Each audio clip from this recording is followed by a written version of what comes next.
Pendeta Protestan Paul Schneider adalah salah satu dari banyak warga negara Jerman yang berada di bawah pengawasan polisi politik rezim nasional sosialis. Setelah mengkritik para pemimpin Nazi secara terbuka dari mimbar, ia dilaporkan berulang kali, dinyatakan tidak dapat diandalkan secara politik, dan diusir dari wilayahnya. Meskipun ada larangan, ia kembali ke parokinya dan terus berkhotbah. Pada tahun 1937, ia ditangkap dan pada November 1938 dikirim ke kamp konsentrasi Buchenwald. Di sana ia tetap berada dalam isolasi, menjadi sasaran penganiayaan terus-menerus dan tekanan agar ia meninggalkan pelayanan keagamaannya. Ia menolak. Pada tanggal 18 Juli 1939, ia meninggal dalam tahanan SS. Kasusnya mencerminkan bagaimana mekanisme kepolisian dan administratif rezim digunakan untuk melenyapkan segala bentuk oposisi yang dianggap berbahaya bagi negara nasional sosialis. Bagaimana sebuah kelompok kecil bisa berubah menjadi salah satu instrumen rezim Nazi yang paling ditakuti. Asal-usul kekuasaan tanpa batas. Setelah pembentukan Kekaisaran Jerman pada tahun 1871, Prusia, negara bagian terluas di negara tersebut, telah memiliki polisi politik sendiri.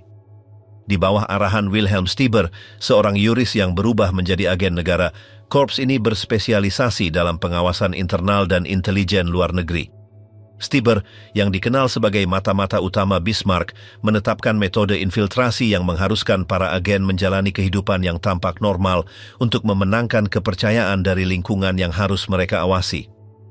Target utama polisi ini bukanlah kriminal umum, melainkan partai dan gerakan yang dianggap sebagai ancaman bagi tatanan negara, terutama sosialisme dan komunisme. Runtuhnya kekaisaran pada tahun 1918 tidak berarti hilangnya struktur ini.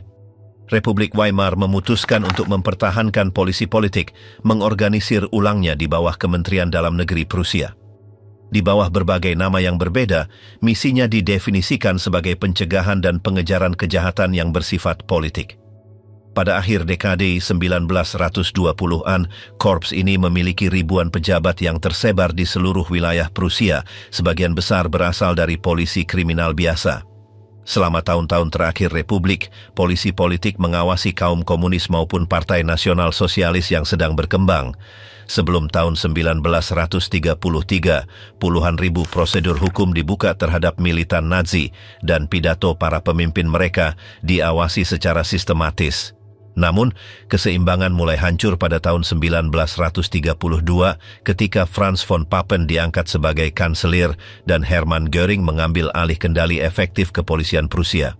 Sejak saat itu, perjuangan melawan komunisme menjadi prioritas mutlak. Göring, veteran perang dan tokoh terkemuka gerakan Nazi, dengan cepat mereorganisasi aparat kepolisian.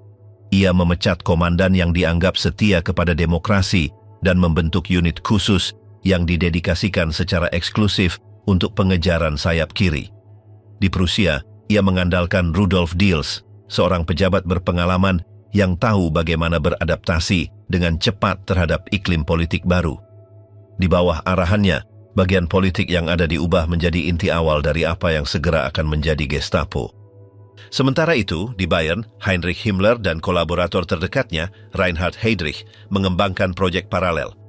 Dari kepemimpinan SS, Himmler berusaha membangun sistem keamanan yang didasarkan pada loyalitas ideologis dan kontrol total. Heydrich, yang muda, ambisius, dan metodis, ditempatkan sebagai kepala dinas intelijen yang segera melampaui struktur sebelumnya dalam hal agresivitas. Tujuannya bukan hanya untuk mengawasi, tetapi untuk mengidentifikasi, mengklasifikasi, dan melenyapkan musuh-musuh tatanan baru. Kenaikan kekuasaan Nazi pada Januari 1933 mempercepat semua proses ini. Penindasan menjadi seketika dan masif. Setelah kebakaran Reichstag pada bulan Februari, pemerintah mengeluarkan dekret yang menangguhkan kebebasan mendasar dan mengizinkan penahanan siapapun tanpa kontrol yudisial. Dengan demikian lahirlah sosok tahanan perlindungan, Schutzhaft, sebuah instrumen hukum yang membatalkan jaminan prosedural apapun. Pada April 1933, Göring menandatangani undang-undang yang secara resmi membentuk Gestapo, polisi rahasia negara. Meskipun awalnya terbatas pada Prusia, institusi baru ini berada di luar kendali yudisial biasa dan memiliki misi untuk menyelidiki aktivitas apapun yang dianggap berbahaya bagi rezim. Markas besarnya didirikan di Prinz Albrecht Straße di Berlin, sebuah gedung yang segera menjadi simbol teror politik. Selama bulan-bulan pertama, kekerasan meluap. Ribuan komunis ditangkap dan dikirim ke pusat-pusat penahanan darurat yang dikenal sebagai kamp konsentrasi liar. SA yang diintegrasikan sebagai polisi pembantu bertindak dengan kebrutalan ekstrem. Eksekusi di luar hukum, penyiksaan, dan pembunuhan berlipat ganda. Bahkan di dalam aparat kepolisian sendiri muncul ketegangan menghadapi kekacauan yang ditimbulkan. Menghadapi situasi ini, rezim memutuskan untuk mereorganisasi sistem represif. SA disingkirkan secara bertahap dan kendali atas kamp-kamp konsentrasi berpindah ke tangan SS. Di Bayern, Himmler menetapkan model terpusat yang menggabungkan polisi politik, kamp internir, dan penjaga SS di bawah satu otoritas tunggal. Skema ini meluas dengan cepat ke seluruh negara bagian Jerman lainnya. Perebutan kendali atas aparat keamanan meningkat pada tahun 1934. Ernst Röhm, kepala SA, bercita-cita untuk mengubah organisasinya menjadi inti dari kepolisian negara yang baru dan bahkan mensubordinasikan angkatan darat. Ambisinya mengubahnya menjadi bahaya bagi Hitler dan bagi para pemimpin Nazi yang mencari stabilitas. Solusinya tiba pada bulan Juni tahun itu, dalam peristiwa yang disebut Malam Pisau Panjang. Dalam sebuah operasi yang dikoordinasikan oleh SS dan Gestapo, Röhm dan puluhan pemimpin SA ditangkap dan dieksekusi tanpa pengadilan. Bersama mereka, tewas pula rival-rival politik lama, tokoh-tokoh konservatif, dan musuh pribadi rezim. Pembantaian tersebut dilegalkan secara retroaktif sebagai tindakan pertahanan nasional. Dengan peristiwa itu, SS dan Gestapo keluar dengan kekuatan yang diperkuat secara definitif. Setelah pembersihan tersebut, Himmler mengambil alih kendali total atas polisi politik. Gestapo berhenti menjadi institusi Prusia dan berubah menjadi organ dengan jangkauan nasional. Pada tahun-tahun berikutnya, struktur administratifnya dikonsolidasikan melalui sistem pengarsipan terpusat, kartu indeks individu, dan bagian-bagian khusus yang ditujukan untuk berbagai kelompok yang didefinisikan sebagai musuh negara. Pada awal perang, tahun 1939, struktur-struktur ini diintegrasikan ke dalam entitas pusat yang baru, Kantor Utama Keamanan Reich, RSHA. Dengan demikian, berakhirlah proses konsentrasi kekuasaan represif. Gestapo menempati posisi yang stabil di dalam aparat negara Nazi, bertugas untuk mengidentifikasi, mengawasi, dan menetralkan siapapun yang dianggap sebagai ancaman bagi rezim. Mesin pengendali, arsip, laporan, dan keputusan. Propaganda rezim bersikeras pada citra yang sangat konkret. Gestapo sebagai kehadiran yang konstan, maha tahu, dan mampu melihat serta mendengar di sudut manapun di Jerman. Gagasan itu dibangun dengan cermat, tetapi tidak mencerminkan kenyataan. Dalam hal jumlah, Gestapo selamanya adalah organisasi yang kecil. Pada 1933, mereka hanya memiliki sekitar 1.000 karyawan.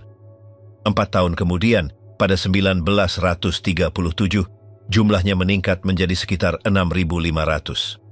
Pada 1939, jumlahnya berkisar 15.000 personel, dan barulah di akhir perang, pada 1944, mencapai angka maksimalnya dengan sekitar 32.000 karyawan, termasuk staf administratif. Meski begitu, jumlah agen operasional purna waktu tidak pernah melampaui 16.000 di seluruh Jerman Nazi. Untuk mengompensasi kelemahan struktural ini, Gestapo beralih menggunakan informan. Tidak ada catatan lengkap mengenai jumlah total informan maupun imbalan yang mereka terima. Setelah perang, otoritas Amerika Serikat menemukan kartu indeks dari 1.200 informan aktif di Frankfurt. Banyak dari mereka berasal dari mantan kelompok oposisi dan setuju untuk berkolaborasi sebagai agen ganda sebagai ganti pembebasan dari penjara atau kamp konsentrasi. Di antara para informan juga terdapat pendeta Katolik. Di Düsseldorf, tersimpan daftar dengan sekitar 300 informan yang semuanya memiliki latar belakang komunis.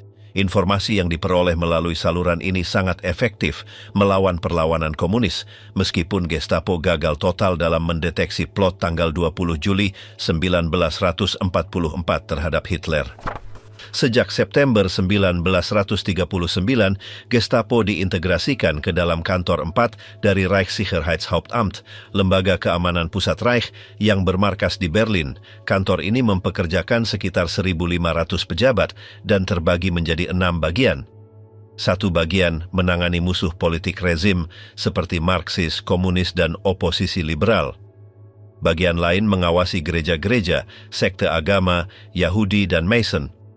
Bagian ketiga mengelola perintah penahanan perlindungan. Bagian lainnya menangani wilayah pendudukan. Terdapat juga bagian yang didedikasikan untuk spionase internal dan eksternal, serta bagian terakhir yang berfokus pada kontrol perbatasan, dokumen identitas, dan pekerja asing. Kepemimpinan Gestapo di Berlin terdiri dari 3 profil yang terdefinisi dengan baik. Pertama, mantan polisi kriminal dengan pengalaman sebelumnya, yang banyak di antaranya tidak bergabung dengan Partai Nazi sebelum 1933. Kedua, administrator muda dengan pendidikan universitas dan ambisi profesional yang jelas. Ketiga, anggota yang berasal dari SD yang digabungkan melalui struktur SS dan partai. Antara 1936 hingga 1945, Direktur Gestapo adalah Heinrich Müller. Lahir di München pada 1900, putra seorang polisi dan dibesarkan dalam lingkungan Katolik kelas pekerja, ia meninggalkan sekolah tanpa gelar akademik. Laporan sekolahnya menggambarkan dia sebagai siswa biasa. Ia masuk kepolisian pada 1918, tertarik oleh stabilitas kerja dan sistem pensiun. Ia mengabdi di bawah monarki Bayern, Republik Weimar, dan rezim Nazi. Ia tidak berafiliasi dengan Partai Nazi hingga 1939 dan melakukannya karena alasan profesional. Kenaikannya disebabkan oleh kemampuan administratif dan kemampuannya dalam mengejar jaringan komunis. Müller menonjol baik sebagai birokrat yang teliti maupun penyelidik yang efektif. Ia mengidentifikasi keterlibatan Inggris dalam pembunuhan Reinhard Heydrich pada 1942 dan membongkar jaringan spionase yang dikenal sebagai Orkestra Merah. Atasannya menganggapnya mudah beradaptasi secara politik, lebih dekat dengan nasionalisme konservatif daripada ideologi radikal. Ia menuntut standar efisiensi yang tinggi dari stafnya dan meninjau sendiri banyak berkas. Ia menjaga hubungan dekat dengan Heydrich dan sering makan bersama pejabat tinggi lainnya di tempat-tempat pusat kota Berlin. Kepala bagian di markas pusat mengikuti lintasan yang serupa. Mayoritas telah memulai karier mereka di kepolisian kriminal selama Republik Weimar. Di bagian yang didedikasikan untuk perjuangan melawan komunisme, para penanggung jawabnya adalah pria yang lahir antara akhir abad 19 dan awal abad 20 dengan pendidikan universitas, umumnya di bidang hukum atau ekonomi.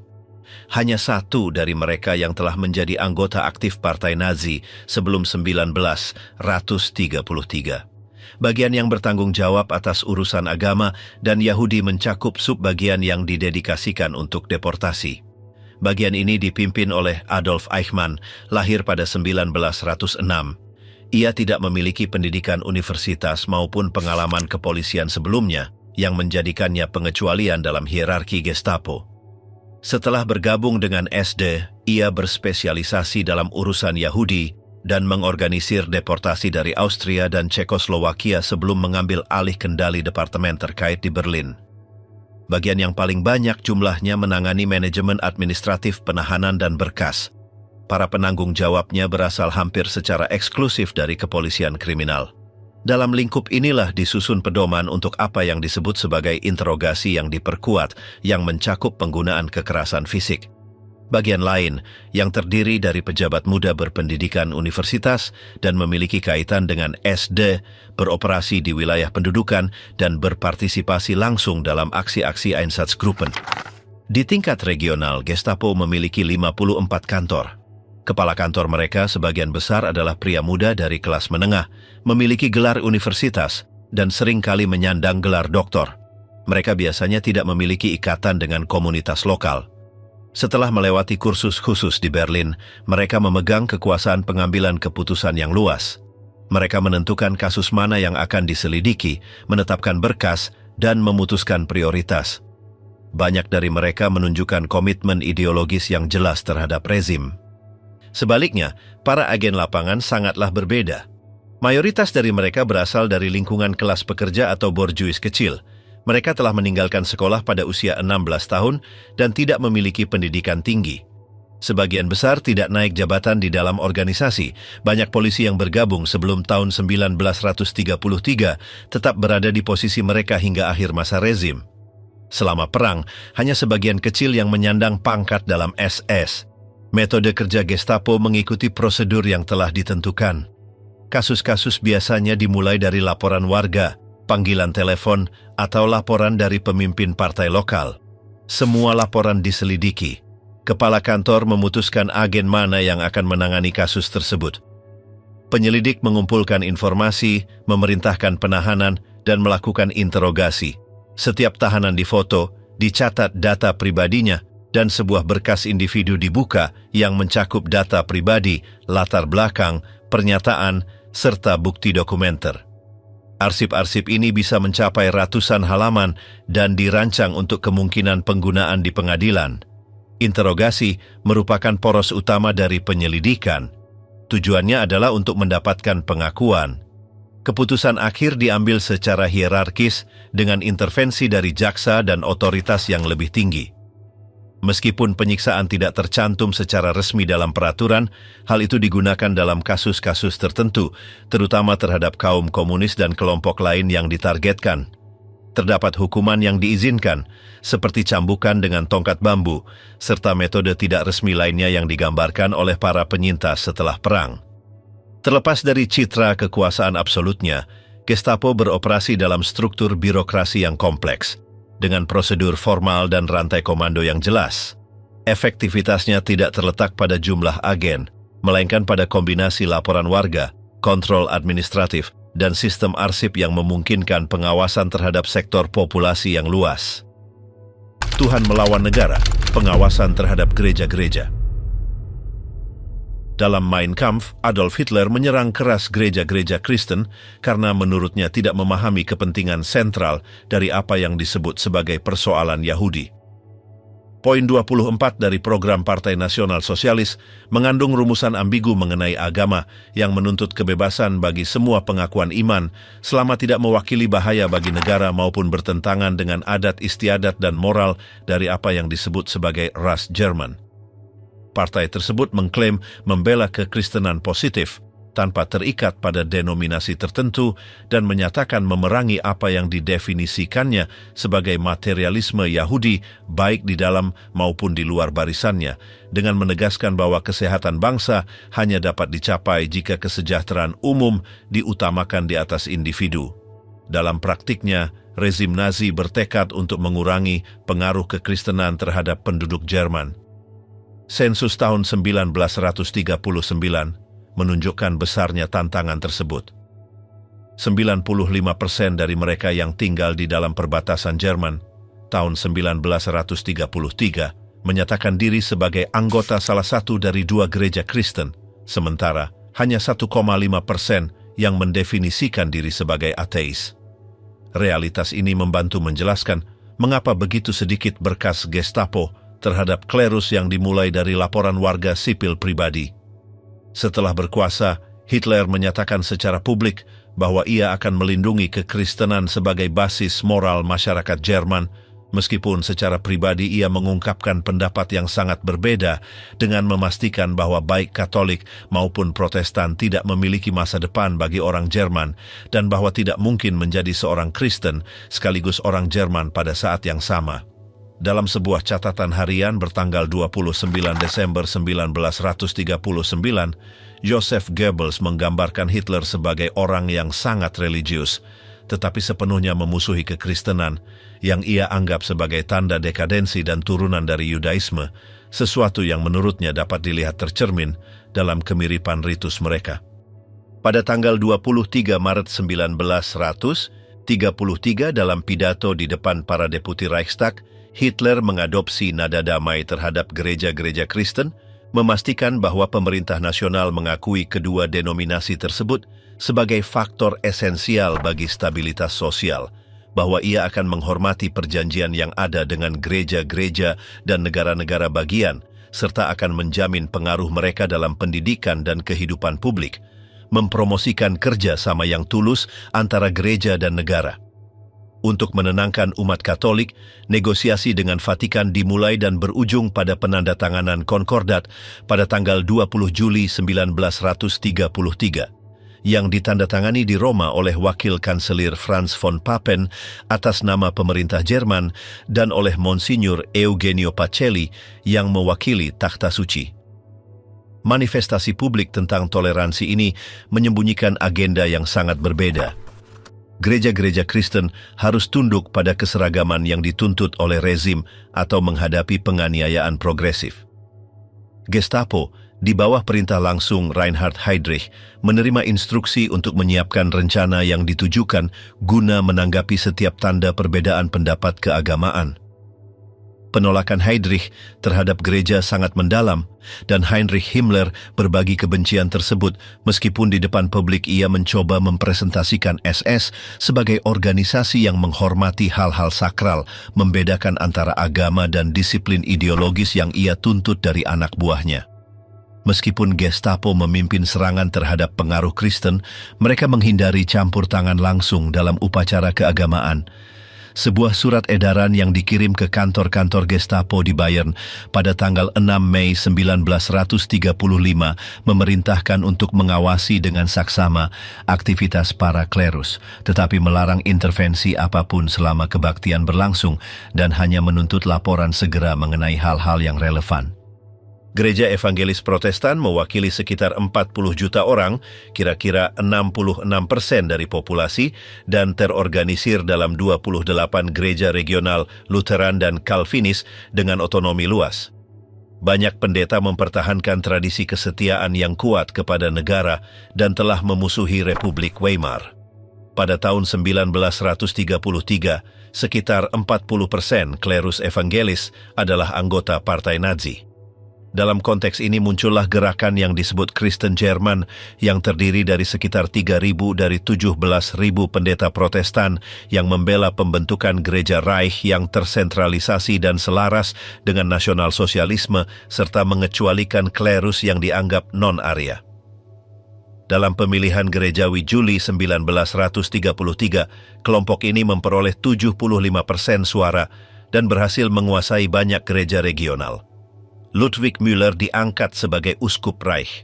Kristen Jerman mempromosikan versi kekristenan yang dibersihkan dari elemen Yahudi dan menolak simbol-simbol seperti salib, yang mereka anggap sebagai tanda kekalahan. Usulan-usulan ini memicu reaksi di antara sektor klerus yang menganggapnya tidak dapat diterima dari sudut pandang teologis. Martin Niemöller, seorang pendeta di distrik Dahlem, Berlin, menjadi salah satu tokoh sentral dalam oposisi tersebut. Meskipun ia sebelumnya adalah seorang nasionalis konservatif dan menyambut baik penunjukan Hitler sebagai kanselir, ia menentang Kristen Jerman karena alasan doktrinal yang murni. Pada tahun 1934, sebuah sinode yang diadakan di Barmen, yang diilhami oleh teolog Karl Barth, menolak doktrin Kristen Jerman dan membela prinsip-prinsip sentral kekristenan. Dari gerakan ini muncullah apa yang disebut sebagai gereja mengaku, yang diikuti oleh sekitar 9.000 pendeta, mayoritas berpendidikan universitas dan memiliki afiliasi yang rendah dengan Partai Nazi. Menghadapi kegagalan upaya untuk menazifikasi Protestanisme, Hitler memutuskan untuk menangguhkan proyek tersebut. Pada tahun 1935 dibentuk Kementerian Urusan Gerejawi yang dipimpin oleh Juris Nazi Hans Kerrl, dengan tujuan untuk mengendalikan gereja-gereja Protestan dan melemahkan perlawanan internal. Pada tahun 1937, Gestapo mendirikan bagian khusus 4B yang bertugas mengawasi gereja, sekte, dan penduduk Yahudi, yang beranggotakan mantan pastor dan pendeta yang memberikan pengetahuan internal tentang cara kerja pengakuan iman tersebut. Kasus-kasus seperti Pendeta Enke Hanse yang diawasi oleh Gestapo sejak 1937 menunjukkan cara kerja kontrol ini. Khotbah-khotbah kritisnya dicatat, tetapi penangkapan segera tidak dilakukan. Secara umum, Gestapo bertindak dengan hati-hati terhadap para pendeta dari gereja mengaku dan proses peradilan jarang terjadi. Bahkan dalam kasus Martin Niemöller yang awalnya dibebaskan oleh pengadilan khusus pada Maret 1938, Hitlerlah yang memerintahkan penangkapan kembali dan penahanannya di kamp konsentrasi. Sementara itu, gereja Katolik yang mewakili sekitar 33% populasi dipandang dengan ketidakpercayaan yang lebih besar. Heydrich melihatnya sebagai institusi dengan loyalitas asing. Meskipun konkordat tidak pernah dibatalkan secara formal, ketentuan-ketentuannya terus dilanggar melalui penangkapan, penyitaan, penutupan sekolah, dan kampanye diskredit. Gestapo menyusun pedoman khusus untuk menangani pastor Katolik yang hanya mengizinkan penahanan mereka dalam keadaan tertentu, tetapi menempatkan mereka di bawah pengawasan permanen. Banyak kasus mendokumentasikan tekanan konstan ini, mulai dari pemenjaraan singkat karena komentar kritis hingga kampanye pelecehan yang panjang. Pada tahun 1937, setelah penerbitan ensiklik Mit Brennender Sorge yang mengecam pelanggaran konkordat, penindasan semakin intensif. Penggeledahan, penyitaan, dan penangkapan berlipat ganda, serta konferensi internal Gestapo diadakan untuk mengoordinasikan pengawasan klerus dan infiltrasi informan di paroki-paroki.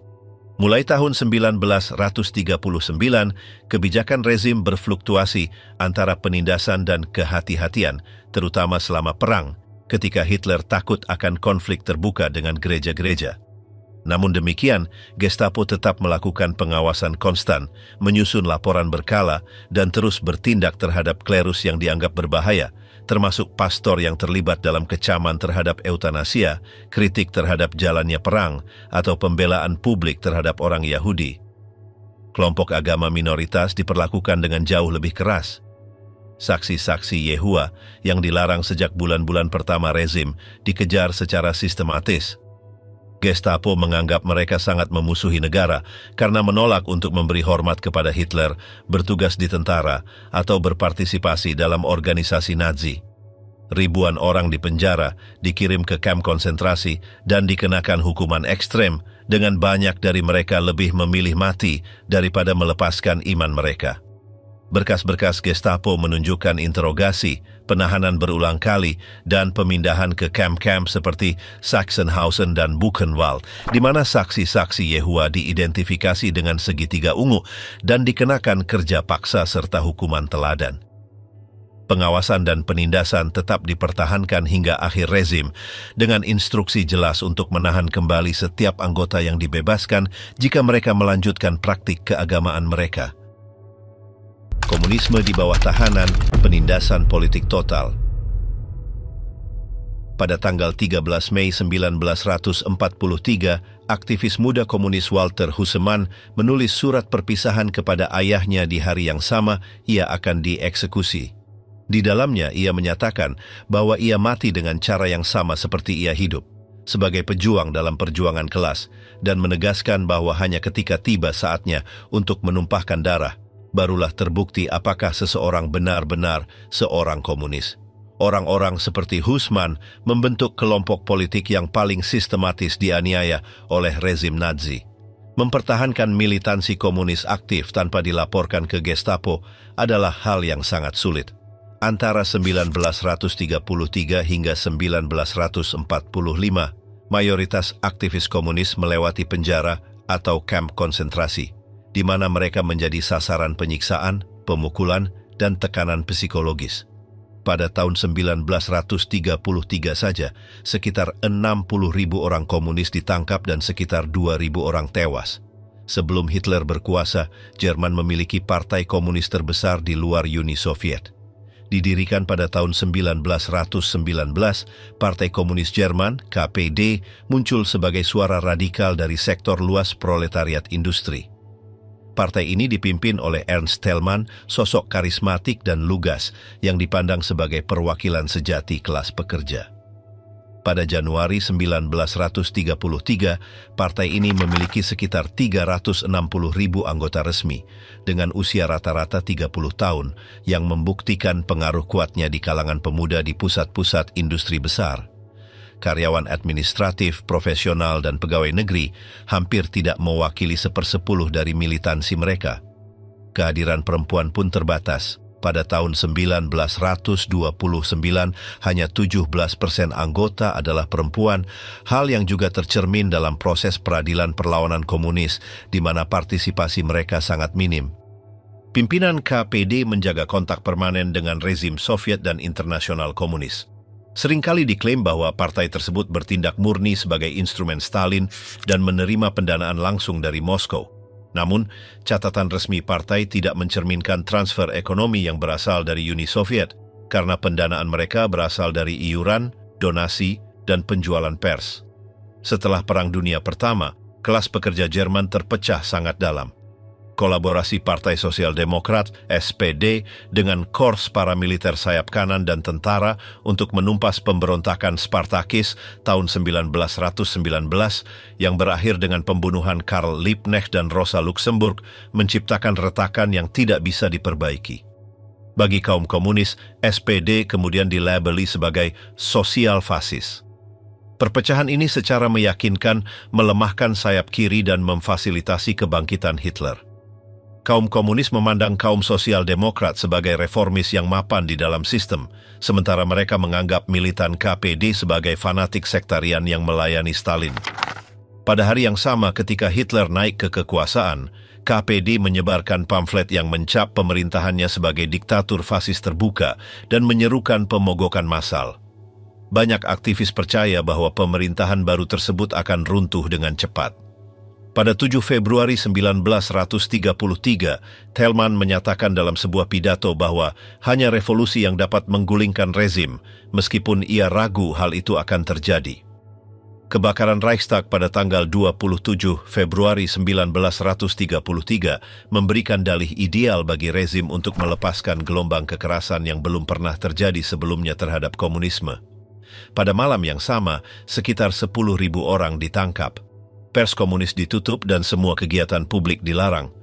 Kamp-kamp konsentrasi darurat pertama milik SA menjadi panggung utama penindasan. Gestapo, polisi kriminal, pengadilan, dan otoritas lokal bertindak secara terkoordinasi. Lebih dari 80% orang yang ditahan dalam tahanan preventif pada tahun 1933 adalah kaum komunis. Meskipun KPD tidak dilarang segera, mereka dihalangi untuk melakukan kampanye pada pemilu Maret 1933. 2 hari sebelum pemungutan suara, Thälmann ditangkap dan ditempatkan dalam isolasi, diinterogasi, serta dipukuli. Ia tetap dipenjara hingga dieksekusi di Buchenwald pada Agustus 1944 atas perintah langsung Hitler.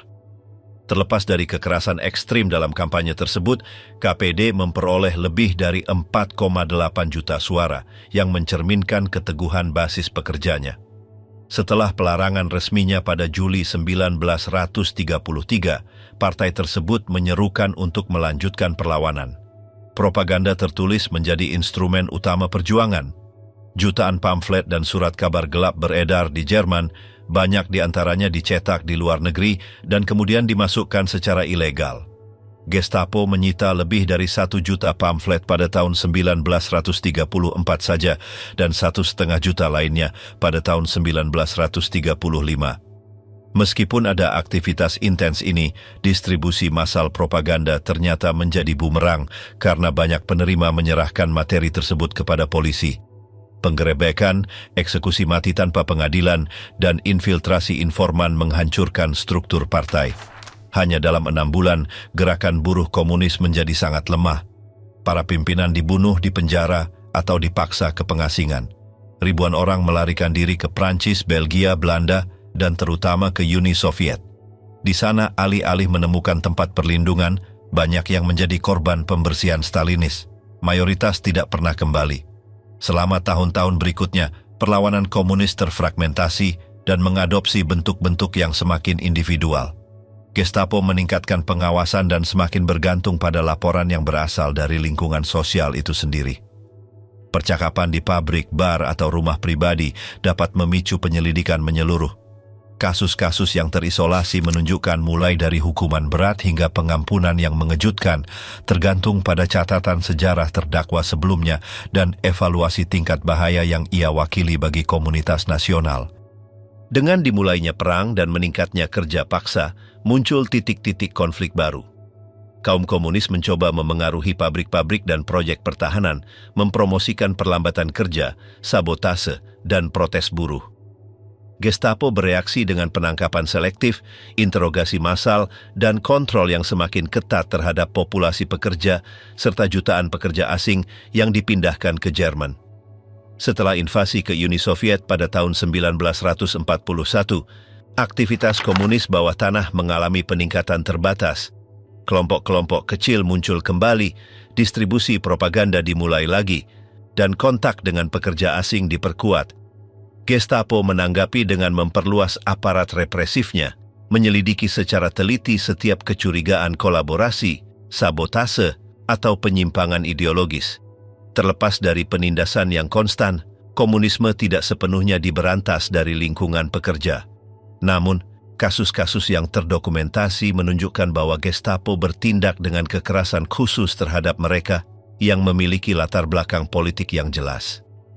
Dalam semua proses, penyelidikan dilakukan secara mendalam, didasarkan pada banyak kesaksian dan diarahkan untuk menentukan tingkat ancaman yang tepat bagi komunitas nasional. Dalam setiap kasus, sebuah laporan warga adalah pemicu awal dari intervensi kepolisian.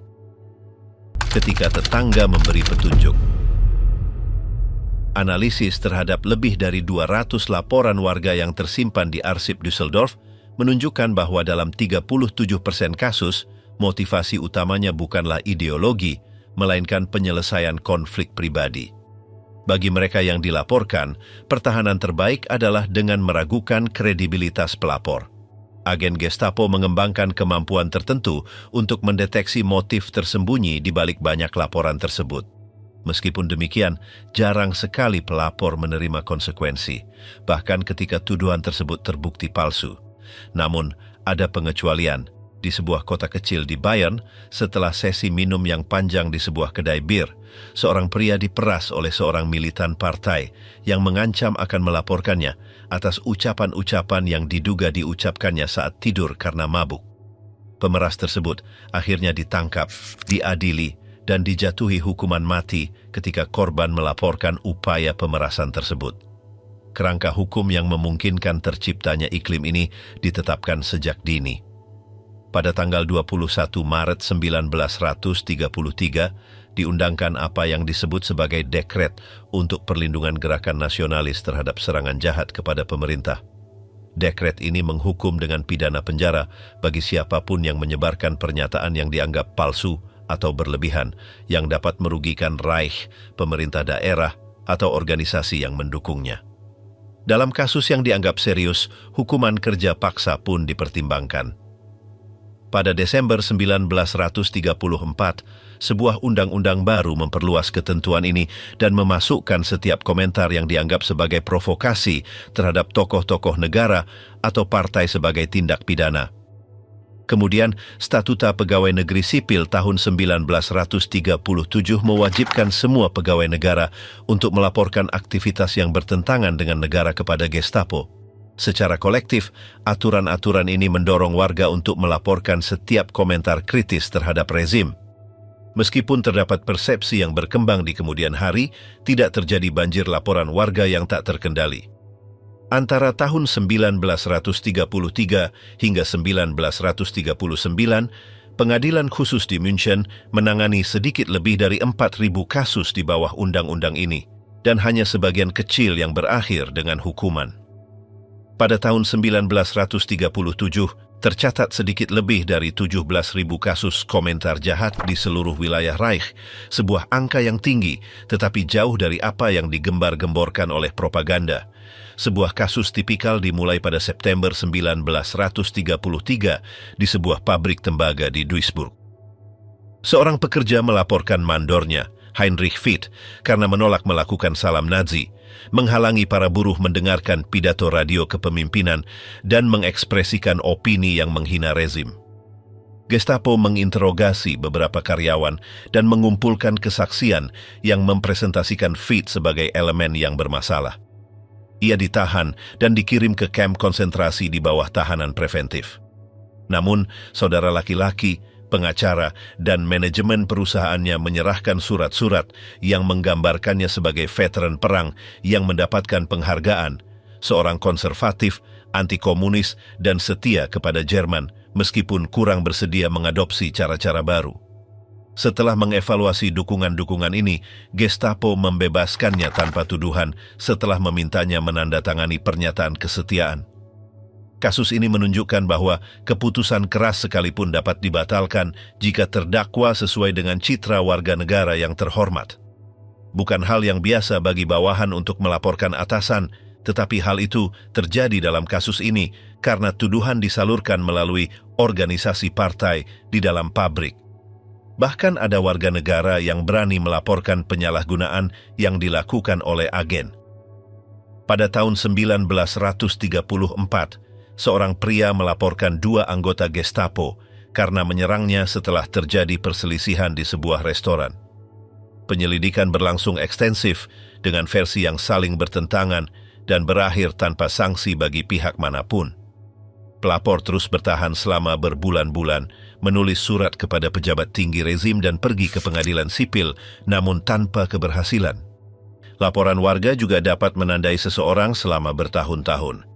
Pada tahun 1935, seorang pria dijatuhi hukuman 2 tahun penjara karena mengulangi versi alternatif mengenai kebakaran Reichstag di sebuah bar. Bertahun-tahun kemudian, ia meminta Gestapo untuk menghapus larangan yang menghalanginya mendaftar ke tentara.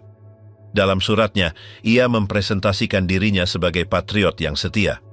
Gestapo mendukung permintaannya di hadapan otoritas militer, meskipun hasil akhirnya tidak diketahui. Hubungan pribadi merupakan sumber laporan warga yang konstan. Para istri lebih sering melaporkan suaminya daripada sebaliknya, meskipun tidak selalu karena alasan politik. Dalam banyak berkas muncul alasan seperti kecemburuan, perselingkuhan, alkoholisme, atau keinginan untuk berpisah. Dalam beberapa kasus, Gestapo mendeteksi motivasi tersebut dan mengarsipkan laporan tersebut, hanya menjatuhkan peringatan atau denda ringan. Selama perang, kasus yang berkaitan dengan hubungan antara perempuan Jerman dan pekerja asing meningkat. Laporan biasanya datang dari anggota keluarga atau tetangga dan dapat berakhir dengan hukuman yang sangat berat, termasuk deportasi ke kamp konsentrasi. Namun, tidak semua kasus berakhir seperti itu. Ada penyelidikan menyeluruh yang akhirnya diarsipkan ketika tidak ditemukan bukti yang cukup. Mendengarkan stasiun radio asing menjadi alasan umum lainnya untuk dilaporkan setelah perang dimulai. Dekret baru menghukum baik tindakan mendengarkan maupun penyebaran informasi yang berasal dari radio musuh dengan hukuman yang bisa mencapai hukuman mati. Meskipun jutaan orang Jerman dapat menyetel siaran BBC atau stasiun lainnya, hanya sebagian kecil dari mereka yang dilaporkan menerima hukuman ekstrem. Sebagian besar kasus didasarkan pada tuduhan anggota keluarga, tetangga, atau rekan kerja, dan hasilnya sangat bervariasi tergantung pada keadaan. Pemimpin blok partai memainkan peran kunci dalam sistem ini. Bertugas mengawasi kelompok kecil perumahan, mereka menyimpan catatan terperinci tentang penghuni, mengamati perilaku, dan melaporkan setiap tanda perbedaan pendapat. Di beberapa lingkungan, mereka ditakuti dan dibenci. Laporan mereka dapat menyebabkan hukuman berat, bahkan hukuman mati, seperti yang terjadi pada seorang pria lanjut usia yang kedapatan menulis slogan anti-Hitler di toilet umum. Seiring berjalannya perang dan kekalahan seperti Stalingrad, nada laporan mulai berubah. Lelucon dan komentar kritis berlipat ganda dan konsekuensinya menjadi lebih keras. Pada tahun-tahun terakhir konflik, beberapa laporan berakhir dengan eksekusi publik atau kematian di penjara. Meski begitu, laporan internal mereka sendiri mengakui bahwa banyak tuduhan yang palsu atau didorong oleh dendam pribadi. Studi-studi setelahnya menunjukkan bahwa hanya sebagian kecil dari laporan warga yang berakhir dengan hukuman pengadilan. Dalam banyak kasus, Gestapo bertindak sebagai wasit untuk konflik sepele. Kombinasi antara pengawasan, reaksi terhadap laporan, dan perlakuan yang relatif moderat terhadap warga negara yang dianggap setia berkontribusi pada pandangan sebagian populasi bahwa Gestapo adalah institusi tempat untuk meminta bantuan, alih-alih sebagai ancaman yang konstan. Mengklasifikasi untuk membinasakan perang melawan asosial. Pada tahun 1937, Reinhard Heydrich merumuskan perubahan ini secara eksplisit. Polisi keamanan harus melindungi rakyat Jerman yang dipahami sebagai sebuah tubuh biologis dan bertindak secara preventif terhadap elemen apapun yang dapat melemahkannya. Dengan demikian, kriteria pengejaran tidak lagi didasarkan pada aktivitas politik, melainkan berfokus pada kesesuaian rasial dan sosial terhadap idealisme Nazi. Di bawah logika ini, siapapun yang berada di luar idealisme tersebut menjadi target yang sah. Kategori asosial mencakup penjahat kambuhan, homoseksual, pelanggar seksual, pelacur, pengangguran jangka panjang, pecandu alkohol, pengemis, pemuda bermasalah, geng jalanan, dan gipsi. Pada tahun 1944, sebuah draft undang-undang mendefinisikan individu-individu ini sebagai orang yang tidak mampu memenuhi persyaratan minimum komunitas dan berbahaya karena perilaku mereka. Konsepsi-konsepsi ini didukung oleh arus ideologi sebelumnya. Selama beberapa dekade, eugenika telah mendapatkan prestis di banyak negara dengan argumen bahwa masalah sosial dan kriminal bersifat turun-temurun dan harus diselesaikan melalui seleksi biologis. Istilah ini dicetuskan oleh Francis Galton pada abad ke-19 dan gagasan tentang higiene rasial dikembangkan di Jerman oleh Alfred Ploetz. Pada tahun 1920, Dr. Karl Binding dan Alfred Hoche menerbitkan sebuah buku yang membela penghapusan nyawa yang dianggap tidak memiliki nilai sosial, gagasan yang diadopsi dengan antusias oleh banyak pemimpin Nazi. Setelah Hitler berkuasa, Menteri Dalam Negeri Wilhelm Frick memperjelas bahwa pengeluaran publik hanya boleh menguntungkan mereka yang sehat secara rasial. Pada tanggal 14 Juli 1933, diundangkan Undang-Undang untuk Pencegahan Keturunan dengan Penyakit Keturunan yang mulai berlaku pada Januari 1934. Undang-undang ini mengizinkan sterilisasi paksa terhadap orang-orang dengan diagnosis seperti kelemahan mental bawaan, skizofrenia, epilepsi, kebutaan keturunan, tuli, atau alkoholisme kronis. Seiring berjalannya waktu, undang-undang tersebut diperluas untuk mencakup alasan sosial. Antara tahun 1933 hingga 1945, diperkirakan antara 350.000 hingga 400.000 orang disterilisasi. Prosedurnya dimulai dengan rekomendasi dari dokter, pekerja sosial, atau direktur institusi. Berkas medis, sekolah, dan kepolisian ditinjau. Orang yang bersangkutan dipanggil ke hadapan dokter dan jika tindakan tersebut disetujui, kasusnya diteruskan ke salah satu pengadilan kesehatan keturunan. Pada tahun 1934, lebih dari 32.000 orang disterilisasi, mayoritas dikategorikan sebagai lemah mental. Upaya banding memang ada, tetapi jarang berhasil dan diputuskan hanya dalam hitungan menit.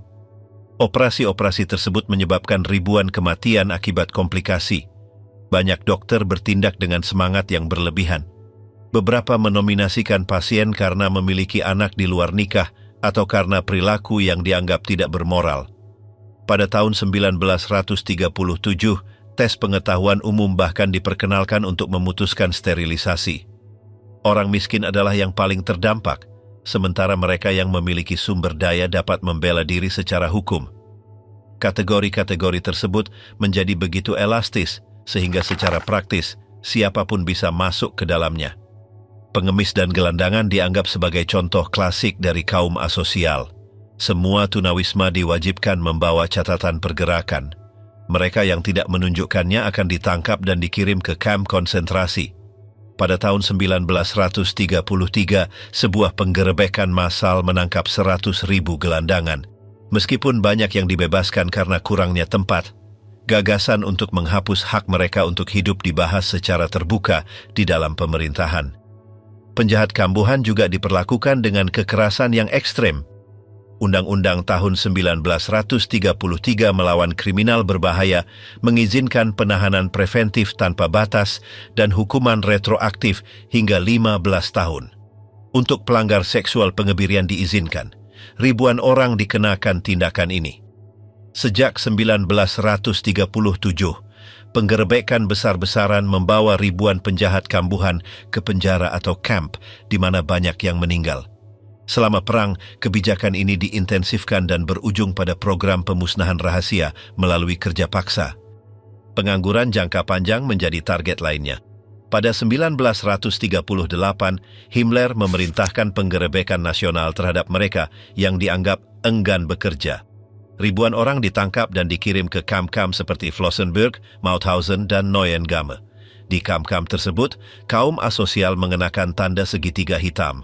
Mereka kekurangan jaringan pendukung dan menderita tingkat kematian yang lebih tinggi dibandingkan tahanan lainnya. Penindasan juga menjangkau kaum muda. Otoritas kesejahteraan dapat menahan anak di bawah umur karena absen sekolah atau perilaku yang tidak pantas. Pada tahun 1941, sekitar 100.000 pemuda ditahan di pusat-pusat penahanan. Di tempat-tempat seperti Breitenau kondisinya sangat brutal, makanan dikurangi hingga tingkat kelaparan dan hukuman diberikan terus-menerus. Banyak anak menulis surat putus asa yang meminta makanan kepada keluarga mereka. Selama perang, Gestapo mengejar dengan perhatian khusus kelompok-kelompok pemuda nonkonformis. Di antara mereka yang menonjol adalah Edelweiss Pirates, pemuda pekerja yang menolak disiplin Nazi. Awalnya, otoritas ragu bagaimana cara menangani mereka, namun pada 1944 penindasan menjadi sangat ekstrim. Di Köln, 13 anggotanya digantung secara publik.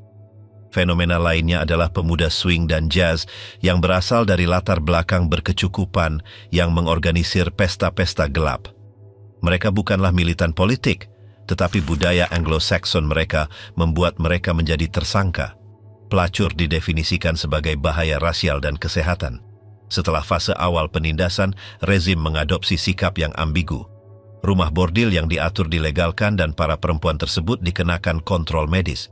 Banyak yang dikirim ke kamp, termasuk mereka yang dipaksa menjadi pelacur di dalam kamp konsentrasi itu sendiri. Homoseksualitas diperlakukan sebagai ancaman langsung terhadap ras. Pengetatan pasal 175 yang terkenal memungkinkan penghukuman terhadap puluhan ribu pria. Banyak yang dikirim ke kamp, di mana mereka mengenakan segitiga merah muda dan menderita kekerasan sistematis serta eksperimen medis. Meskipun lesbian tidak dikriminalisasi, mereka juga diawasi dan dimarginalkan. Akhirnya kaum Gypsy terjebak di antara kebijakan rasial dan sosial. Penyelidikan yang dipimpin oleh Dr. Robert Ritter mengklasifikasikan ribuan orang menurut kriteria rasial yang sewenang-wenang. Pada 1938, diperintahkan untuk mendaftarkan semua kaum Gypsy dan melakukan pemeriksaan biologis terhadap mereka. Selama perang, deportasi meningkat pesat. Pada Desember 1942, Himmler memerintahkan pengiriman massal mereka ke Auschwitz-Birkenau dengan pengecualian yang membingungkan yang bergantung pada penilaian rasial. Ribuan orang tewas. Mereka yang selamat dipaksa menjalani sterilisasi sebagai syarat untuk tetap bebas. Perang melawan mereka yang disebut sebagai marginal sosial ini menunjukkan bagaimana Gestapo bersama dengan Kripo dan institusi lainnya menerapkan kebijakan eksklusi total. Dengan dalih melindungi komunitas nasional, rezim mengubah prasangka sosial menjadi instrumen pengejaran sistematis yang berpuncak pada sterilisasi, kerja paksa, dan kematian. Persoalan Yahudi, eksklusi, deportasi, dan pembunuhan. Pada pukul 11:03 pagi tanggal 11 Maret 1933, Ludwig Forder, seorang pengacara Yahudi, sedang bekerja di kantornya di dalam gedung utama pengadilan Breslau. Secara tiba-tiba, pintu ditendang hingga terbuka dengan keras. Dua anggota SA menyerbu masuk sambil meneriakkan perintah yang menyerang orang-orang Yahudi. Dalam pernyataan polisi di kemudian hari, Forder menceritakan bagaimana seorang rekan lansia, Sigmund Kohn, yang berusia lebih dari 70 tahun, terpaku di kursinya saat diserang. Forder dipukul di bagian kepala dengan kekuatan sedemikian rupa hingga mulai mengeluarkan darah deras, tepat di dekat bekas luka lama dari Perang Dunia Pertama. Salah satu penyerang bertanya kepada hakim apakah Forder adalah orang Yahudi. Hakim tersebut menjawab ya. Segera setelah itu Forder diusir dari kantor dengan pukulan, jatuh menimpa hakim Yahudi lainnya yang bertanya dengan tidak percaya kepada otoritas mana ia bisa mengadu untuk melaporkan kejadian tersebut.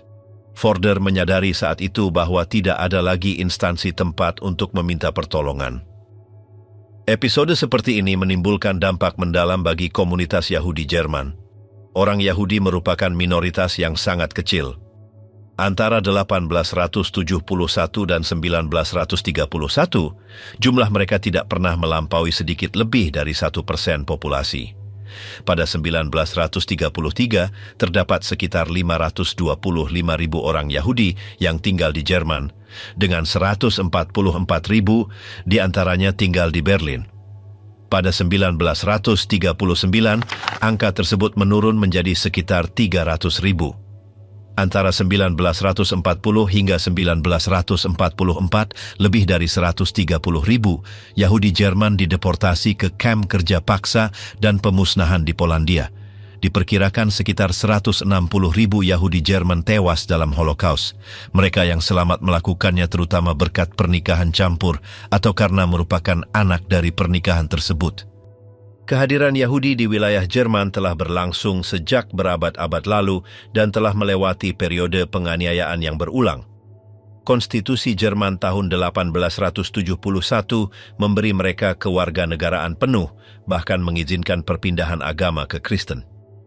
Banyak orang Yahudi berintegrasi sepenuhnya ke dalam masyarakat Jerman. Antara akhir abad ke-19 hingga 1933, puluhan ribu orang mengadopsi Protestanisme. Selama Perang Dunia Pertama, sekitar 100.000 Yahudi bertugas di tentara Jerman dan ribuan orang menerima tanda jasa. 12.000 orang gugur dalam pertempuran. Sebelum Hitler berkuasa, asimilasi berjalan dengan cepat. Jumlah pernikahan campur meningkat terus-menerus dan pada 1933, hampir separuh orang Yahudi menikah dengan non-Yahudi. Bagi banyak orang, identitas Jerman adalah prioritas. Banyak kesaksian setuju bahwa sebelum 1933, kondisi sebagai Yahudi tidak mendefinisikan kehidupan sehari-hari banyak keluarga. Orang-orang Yahudi memiliki kehadiran yang menonjol dalam perdagangan, perbankan, profesi bebas, budaya, dan sains. Visibilitas ini menimbulkan kebencian di sektor luas populasi Jerman. Propaganda bersikeras bahwa sebuah minoritas mengendalikan posisi kunci ekonomi dan budaya. Persepsi-persepsi ini yang diulang terus-menerus diinternalisasi bahkan oleh mereka yang awalnya tidak memiliki kebencian aktif. Sejak bulan-bulan pertama rezim Nazi, Reinhard Heydrich memperjelas bahwa tujuannya bukan hanya ekonomi. Jerman harus menjadi negara tanpa masa depan bagi orang Yahudi, mendorong mereka untuk beremigrasi melalui tekanan progresif dan sistematis sambil menghindari, setidaknya dalam penampilan, ledakan kekerasan yang kacau. Pengejaran berkembang melalui tahap-tahap. Pertama-tama, diupayakan untuk mengusir orang Yahudi dari kehidupan profesional dan sosial. Ratusan undang-undang dan dekret disetujui untuk membatasi akses mereka ke pekerjaan publik, pendidikan, kehidupan budaya, dan ekonomi. Boikot nasional pada tanggal 1 April 1933 menandai awal yang nyata dari kebijakan ini. Anggota SA berjaga di depan toko-toko Yahudi, mengintimidasi pelanggan dan pemilik. Meskipun terdapat upaya awal di dalam komunitas Yahudi untuk menjaga martabat dan melawan secara simbolis, kenyataan menjadi semakin mencekik. Propaganda antisemit membanjiri jalan-jalan, surat kabar, dan etalase toko. Penghinaan publik, penahanan sewenang-wenang, dan kekerasan perlindungan berlipat ganda bahkan sebelum adanya undang-undang yang mendukungnya secara formal. Selama musim panas 1935, iklim permusuhan semakin intensif. Di banyak lokasi, orang Yahudi dilarang mengakses ruang publik. pemakaman dinodai dan tuntutan akan undang-undang yang melarang hubungan antara orang Yahudi dan non-Yahudi diserukan secara terbuka. Sebagai tanggapan, rezim mengundangkan Undang-Undang Nuremberg pada September tahun itu. Peraturan ini mencabut kewarganegaraan Jerman bagi orang Yahudi, melarang pernikahan dan hubungan seksual dengan orang yang dianggap Arya, serta menetapkan kategori rasial yang kompleks berdasarkan garis keturunan kakek nenek. Konsekuensinya terasa seketika. Orang-orang yang hingga saat itu menganggap diri mereka sepenuhnya warga Jerman secara hukum berubah menjadi paria. Pemuda yang dikeluarkan dari sekolah, keluarga yang terpecah, dan eksodus yang terus meningkat menandai tahun-tahun berikutnya. Sejak saat itu Gestapo mengambil peran yang lebih aktif, terutama dalam kasus penodaan ras, sebuah kategori pidana baru yang digunakan untuk mengawasi, melaporkan dan menghukum hubungan pribadi. Pada 1938, tekanan mencapai tingkat baru. Orang Yahudi dipaksa untuk melaporkan harta kekayaan mereka, penutupan bisnis dipercepat, dan perintah penangkapan kembali dikeluarkan bagi mereka yang telah menyelesaikan hukuman atas pelanggaran rasial. Pembunuhan seorang diplomat Jerman di Paris digunakan sebagai dalih untuk melepaskan kekerasan yang belum pernah terjadi sebelumnya. Malam tanggal 9 hingga 10 November 1938 yang dikenal sebagai Malam Kristal, Kristallnacht, diorganisir dari dalam aparat negara itu sendiri. Sinagog-sinagog dibakar, toko-toko dihancurkan, dan ribuan orang Yahudi ditangkap serta dikirim ke kamp konsentrasi. Meskipun banyak yang dibebaskan beberapa minggu kemudian, pesannya sangat jelas. Sejak saat itu, kehidupan Yahudi di Jerman praktis menjadi tidak mungkin. Pada bulan-bulan berikutnya, larangan baru diberlakukan. Penyitaan aset, pembatasan pergerakan, pemberian nama wajib, dan akhirnya, pada September 1941, kewajiban untuk mengenakan bintang kuning. Penerimaan sosial terhadap tindakan ini tercatat secara luas dalam laporan keamanan rezim. Dengan dimulainya deportasi pada Oktober 1941, pengejaran memasuki fase terakhirnya. Gestapo mengatur secara teliti transportasi menuju ghetto dan kamp pemusnahan. Komunitas Yahudi dipaksa untuk berkolaborasi dalam penyusunan daftar, sementara aset milik mereka yang dideportasi disita dan dilelang. Meskipun beberapa orang Yahudi berhasil bersembunyi atau menerima bantuan, mayoritas dideportasi. Reaksi penduduk bervariasi antara ketidakpedulian, persetujuan dan kasus-kasus belas kasihan terisolasi yang segera dijatuhi hukuman. Hanya pernikahan campur yang menawarkan kemungkinan kelangsungan hidup yang terbatas, itu pun di bawah kondisi yang sangat rapuh. Kisah Helen Krebs mencontohkan kebrutalan sistem tersebut. Seorang Yahudi yang menikah dengan pria Jerman, ia dilaporkan karena membantu pelarian Yahudi lainnya. Meskipun sedang hamil dan suaminya telah memohon, ia dideportasi ke Auschwitz, di mana ia dibunuh bersama anaknya yang belum lahir. Rezim memalsukan penyebab kematiannya, sebagaimana yang mereka lakukan terhadap ribuan korban lainnya. Dengan demikian, pengejaran terhadap orang Yahudi di Jerman bukanlah sebuah ledakan yang tiba-tiba, melainkan sebuah proses bertahap, dilegalkan, bersifat birokratis, dan ditoleransi secara sosial yang berpuncak pada deportasi dan pembunuhan sistematis terhadap populasi yang telah menjadi bagian dari negara tersebut selama turun-temurun. Gestapo di hadapan keadilan. Pada malam tanggal 23 April 1945, Heinrich Müller, kepala Gestapo, memasuki bunker Adolf Hitler di Berlin yang terletak di bawah kantor Kanselir Reich yang telah hancur akibat pemboman. Ia dipanggil langsung oleh Hitler yang yakin bahwa seseorang telah membocorkan informasi militer kepada sekutu.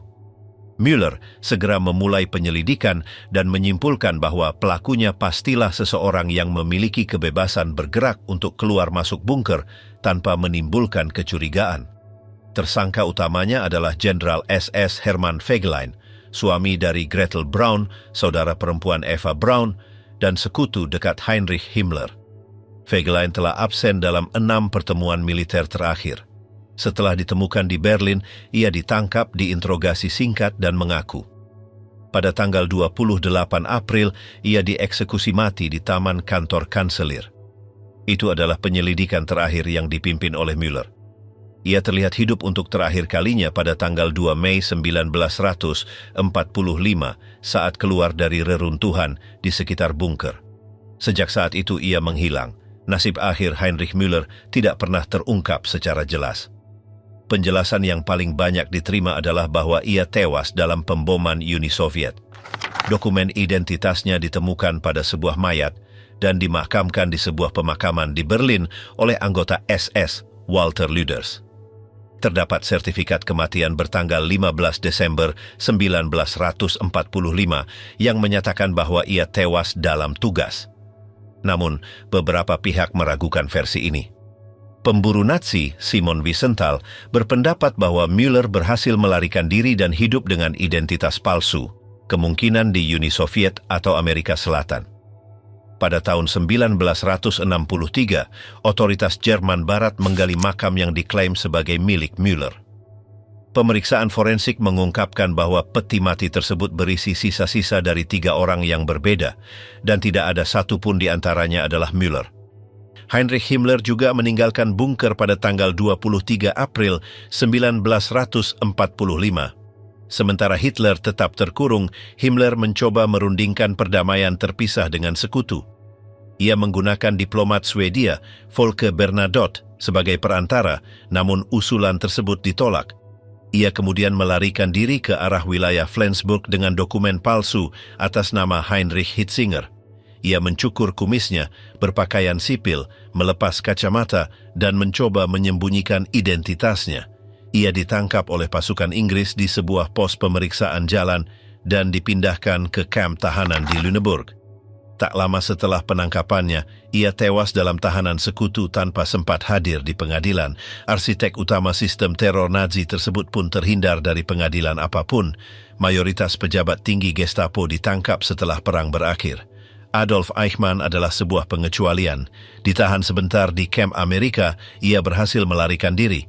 Pada tahun 1952, ia menetap di Argentina dengan nama Ricardo Clement dan bekerja di pabrik Mercedes-Benz di Buenos Aires. Istri dan anak-anaknya menyusul bergabung dengannya tanpa menimbulkan kecurigaan.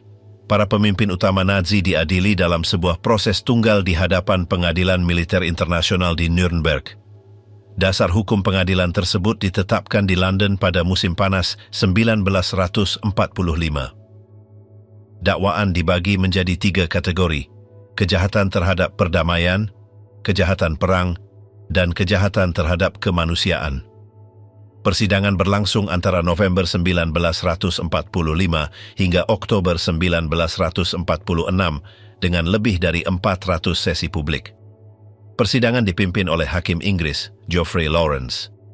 Dalam proses tersebut, diadakan pengadilan khusus terhadap Gestapo yang dinyatakan sebagai organisasi kriminal bersama dengan SS dan SD. Jaksa penuntut utama untuk kasus ini adalah pengacara Amerika Serikat Robert Story yang menyatakan bahwa Gestapo bertindak sebagai organisasi negara yang berkoordinasi erat dengan SD. Hermann Göring, pendiri Gestapo di Prusia, merupakan salah satu terdakwa utama. Jaksa menyajikan sejumlah besar dokumentasi untuk membuktikan adanya sistem penindasan yang terpadu. Secara signifikan, polisi kriminal dan polisi biasa dikecualikan dari proses pengadilan ini. Pembelaan terhadap Gestapo dipimpin oleh pengacara Jerman Rudolf Merkel. Beberapa mantan anggota Gestapo memberikan kesaksian yang menguntungkan mereka, di antaranya Werner Best, mantan kepala personalia di pusat Berlin. Best mempresentasikan Gestapo sebagai institusi administratif yang sekadar menjalankan perintah negara. Ia menyatakan bahwa mayoritas anggotanya berasal dari polisi kriminal, mereka dibayar rendah dan tidak bisa menolak pemindahan tugas tanpa kehilangan hak-hak ketenaga kerjaan mereka. Ia menegaskan bahwa Gestapo bukanlah jaringan yang maha hadir, melainkan organisasi reaktif yang bergantung pada laporan dari masyarakat. Ia membantah bahwa Gestapo memimpin kamp konsentrasi atau membahayakan nyawa para tahanan. Ia mengklaim bahwa interogasi yang diperkuat telah diatur secara reguler dan tidak ada pemaksaan pengakuan. Perwira lainnya, seperti Karl-Heinz Hoffmann, memperkuat lini pertahanan ini. Hoffmann menyatakan bahwa mayoritas kasus diselesaikan dengan peringatan atau melalui proses peradilan biasa. Ia mengiklaim bahwa penahanan perlindungan hanya diterapkan secara sementara dan pemindahan ke kamp merupakan pengecualian. Ia membantah penggunaan penyiksaan sistematis di dalam Jerman, meskipun mengakui adanya interogasi yang lebih keras di wilayah pendudukan. Merkel berargumen bahwa menurut hukum Jerman, hanya individu yang bisa diadili, bukan organisasi. Ia berpendapat bahwa Gestapo tidak terdiri dari fanatik ideologis dan integrasi ide-ide Nazi di dalamnya berlangsung lambat serta tidak lengkap. Ia juga membela bahwa para perwira yang dipindahkan ke Einsatzgruppen tidak bertindak sebagai anggota Gestapo saat berpartisipasi dalam pembunuhan massal. Pada tanggal 30 September 1946, pengadilan menjatuhkan vonis. Gestapo dinyatakan sebagai organisasi kriminal atas partisipasi langsungnya dalam penangkapan, interogasi, deportasi, kerja paksa, dan pembunuhan. Tanggung jawab kolektif ditetapkan bagi para anggotanya, dengan pengecualian bagi karyawan rendah dan mereka yang telah meninggalkan organisasi sebelum Desember 1939. 12 dari terdakwa utama dijatuhi hukuman mati. Hermann Göring tewas sebelum hukuman dapat dilaksanakan. Terdakwa lainnya seperti Kaltenbrunner dieksekusi, namun tidak ada pengadilan kolektif lanjutan yang diadakan terhadap Gestapo. Mayoritas anggotanya hanya menghabiskan waktu singkat di kamp internir dan kemudian dibebaskan. Proses denazifikasi setelahnya berlangsung sangat lunak. Sebagian besar mantan anggota Gestapo diklasifikasikan sebagai orang yang dibebaskan dari tuduhan, sehingga mereka mendapatkan kembali dana pensiun dan pekerjaan mereka. Pengadilan Barat hanya menghukum sejumlah kecil penanggung jawab. Sebaliknya, Jerman Timur melakukan pengadilan massal dan hukuman berat, meskipun intensitasnya kemudian menurun. Pengadilan Adolf Eichmann di Yerusalem pada tahun 1961 kembali menempatkan Gestapo di pusat debat internasional. Eichmann mempresentasikan dirinya sebagai birokrat yang patuh. Ia mengakui perannya dalam deportasi, tetapi membantah tanggung jawab pribadi. Ia dijatuhi hukuman mati dan dieksekusi pada tahun 1962. Pengadilan ini mendorong penyelidikan baru di Jerman Barat, termasuk proses pengadilan Auschwitz di Frankfurt. Meskipun ada beberapa hukuman penting, mayoritas penanggung jawab lolos dari hukum. Modifikasi hukum di kemudian hari semakin mempersulit proses pidana tersebut.